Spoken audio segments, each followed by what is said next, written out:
आइए आज के लेक्चर में चैप्टर नंबर 4 का अध्ययन करते हैं। इसमें नंबर फर्स्ट है, देखिए चैप्टर नंबर 4 का ये पार्ट वन अर्थात पहला लेक्चर है, ये पहली क्लास है चैप्टर नंबर 4 की। ठीक है, निर्णय नंबर फर्स्ट की रचना करते हैं हम। सबसे पहले आप सभी ज्योमेट्री बॉक्स अपने पास रखें, कंप्लीट बिल्कुल, पटरी प्रकार चांदा जो भी है XYZ और कॉपी, और साथ साथ समझें, साथ साथ बनाएं। एक दिए हुए विषमबाहु त्रिभुज, देखिए कह रहा है एक दिए हुए अर्थात कह रहा है दिए हुए विषमबाहु त्रिभुज का खा गा। इसका अर्थ ये नहीं है कि आपके पास कोई विषमबाहु त्रिभुज बना हुआ दिया होगा। दिए हुए का मतलब ये है विषमबाहु की त्रिभुज की दूरियां दे रखी होंगी, उन दूरियों के अनुसार आप विषमबाहु त्रिभुज बना लेंगे। ठीक है, के अंतर्गत एक समबाहु त्रिभुज की रचना कीजिए। के अंतर्गत एक समबाहु त्रिभुज की रचना कीजिए। ये निर्णय है, इसमें समबाहु त्रिभुज की दूरियां नहीं दी हैं, अपनी तरफ से आप मान सकते हैं कुछ भी। ठीक है, और क्वेश्चन आएगा तो उसमें देखा होगा एक विषमबाहु त्रिभुज जिसकी दूरियां सेंटीमीटर दे रखी होंगी। ठीक है, तीनों के अंतर्गत एक समबाहु त्रिभुज की रचना कीजिए, इस प्रकार से आएगा एग्जाम में। ठीक, तो पहले आप इसको देखें। एक दिए हुए विषमबाहु त्रिभुज का खा गा के अंतर्गत एक समबाहु त्रिभुज क्या बनाना है, समबाहु त्रिभुज की रचना कीजिए। देखिएगा,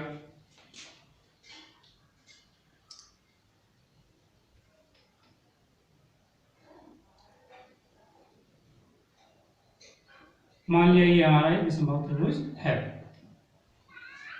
कैसा त्रिभुज है? विषमबाहु। इसका नाम लिख लेंगे का खा गा।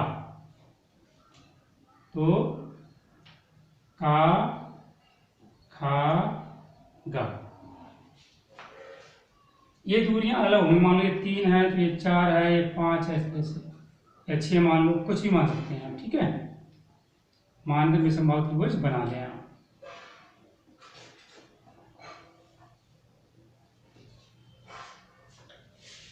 अब करना क्या है, इसमें विषमबाहु त्रिभुज कैसे बनाएंगे आप वो समझ लें पहले। वैसे आप 9th क्लास में पढ़ चुके हैं। मान लो ये 5 दी, हमने 5 खींच ली, इधर से 4 है तो 4 की चाप लगा ली, इधर 5 इधर 6 है, 6 की चाप लगा ली। इस प्रकार से 4 की चाप लगाई, 6 की। ठीक है, का था कुछ भी नाम लिखिए। ठीक है, इस तरह से बनाएंगे आप। क्या मैंने सिंपली बना लिया है, आप इस तरह से बनाएंगे। ठीक है, बनाने के बाद अब देखिएगा हमें बनाना है समबाहु त्रिभुज। तो हम चाहे इधर से यूज कर लें इधर को, चाहे इधर से यूज कर लें इधर को, चाहे इधर से यूज कर लें इधर को। ठीक है, जरूरी नहीं है जिधर हम कर रहे हैं उधर आप इसका प्रयोग करें। हम मान लिया इस साइड का यूज करते हैं का गा, तो आप क्या करेंगे, का से गा तक की दूरी भरेंगे प्रकार में, यहाँ रखेंगे प्रकार की नोक, यहाँ रखेंगे पेज की नोक, इस तरह से चाप लगाएंगे। ठीक है, इसी दूरी से चाप यहाँ से लगाएंगे, यहाँ रखेंगे प्रकार की नोक, यहाँ रखेंगे पेज की नोक, इस प्रकार से। ठीक है, डॉट डॉट जरा मोटे कर देते हैं, भले ही जाने सही ना हो, इससे भी आपको दिख जाए।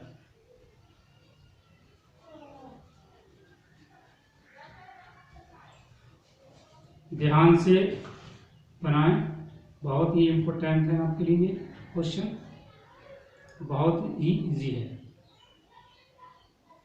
ठीक, अब करना क्या हमारे लिए, इसका नाम हो गया घाव। क्या हो गया? घाव। ये पॉइंट मिला, इसका नाम ने घा रख दिया। इस घाव को खा से मिला देंगे, डॉट डॉट, ध्यान से मिलाएं।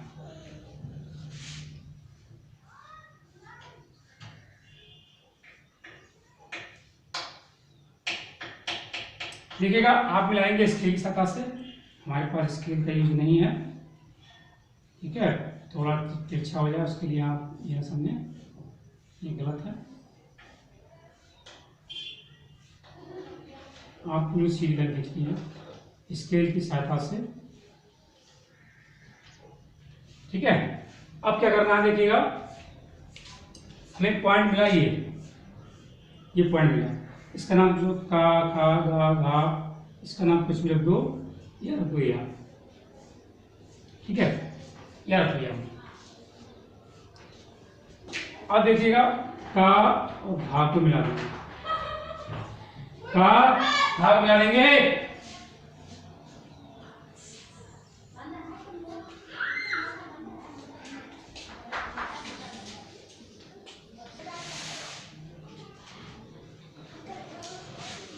ध्यान से देखिएगा, का घा को मिला दिया, ठीक है।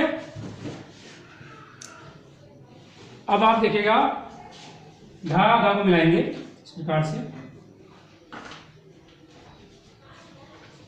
तो देखिए त्रिभुज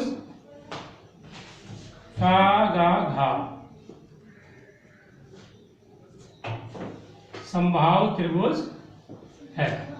देखिएगा हमें इस लाइन का गा की लाइन से हमें का गा घा एक समबाहु त्रिभुज मिल गया। देखिए पूछ क्या है, समबाहु त्रिभुज की रचना कीजिए। कहाँ करना है? अंतर्गत, अर्थात अंदर करना है। और हमने अभी जो रचना की है समबाहु त्रिभुज की का गा घा की, वो बाहर है। कहाँ पर है? समबाहु त्रिभुज के बाहर है। हमें करना कहाँ है? अंतर्गत। तो इसकी सहायता से हम इसके अंतर्गत करेंगे।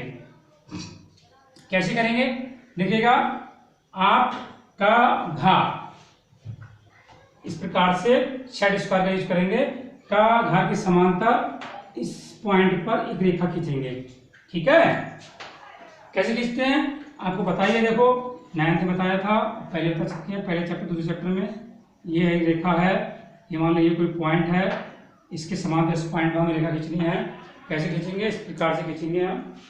देखेंगे हम सेट स्क्वायर, आगे बढ़ाया, स्क्वायर बढ़ाया, स्क्वायर इस तरह से आएगा, खींच देंगे, ठीक है, इस प्रकार से।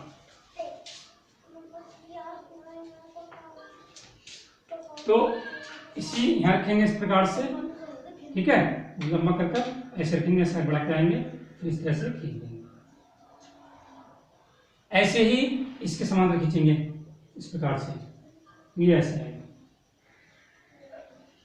अब या रा समझ ला, एक बिंदु ये मिला, एक बिंदु मिला, रा ला को हम मिला देंगे, रा ला को हम मिला देंगे। तो यह भी एक त्रिभुज या रा ला समबाहु त्रिभुज है, क्योंकि इसकी सहायता से हमने बनाया है। और कहाँ है? अंतर्गत है। कहाँ है? अंतर्गत है। अतः अभिष्ट समबाहु त्रिभुज या रा त्रिभुज या रा ला है। यह आपकी रचना हो गई। देखिए, रचना के पद हमें नहीं लिखने होते हैं, यदि एग्जाम में पूछता भी नहीं है, लिखने भी नहीं है, बाई चांस के कारण पूछते तब लिखते हैं। जब वो पूछ लेते हैं तब लिखते हैं हम, अदरवाइज नहीं लिखते हैं। और ज़्यादातर 99% रचना के पद लिखने नहीं होते हैं।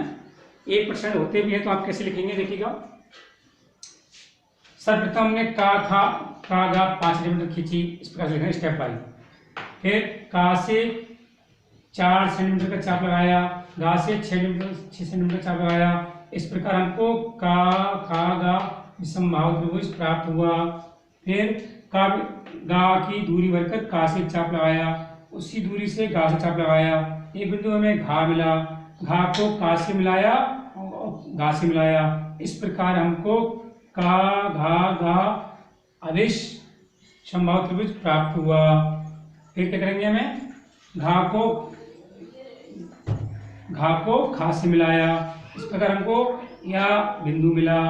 अब का घा के समांतर यह बिंदु पर रेखा खींची, इसमें पॉइंट घा मिला। इसी प्रकार घा घा के समांतर रेखा खींची, यहाँ पर ला बिंदु प्राप्त हुआ। रा ला को मिला दिया। इस प्रकार या रा ला एक हमारा अभिष्ट समबाहु त्रिभुज है। इस प्रकार से आप रचना के पद लिखेंगे, जैसा किताब में दिया है उस तरह से नहीं लिखेंगे आप। जैसे आप बनाएंगे उन्हीं स्टेप पे वो लिखेंगे आप, ठीक है। रचना के पद यदि आपको लिखना है तो। आज का लेक्चर यहीं समाप्त होता है। धन्यवाद।